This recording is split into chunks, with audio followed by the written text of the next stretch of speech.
Hello and welcome everyone to a new video in your channel, Mr. Tech Tips. Before watching the video, don't forget to subscribe to our channel and don't forget also to like this video.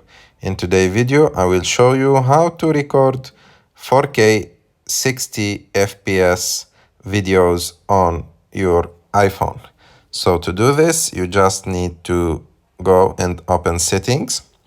And after that, you need to scroll down a little bit until you find the camera option.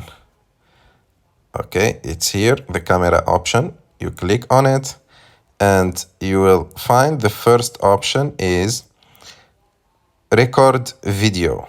Record video.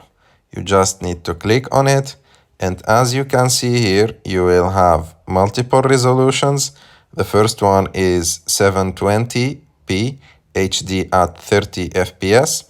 And the last one is the 4K with 60 FPS, which is like the best quality, but don't forget that also it will take a lot of storage from your iPhone, so you need to know when to activate it and when to use it, because it will take a lot of storage from your iPhone. And as you can see, only 1 minute with 4K 60 FPS will take 450 megabyte from the storage of your iPhone. I hope that you like this video. If you like this video, don't forget to subscribe to our channel and don't forget also to like this video, and see you in the next one.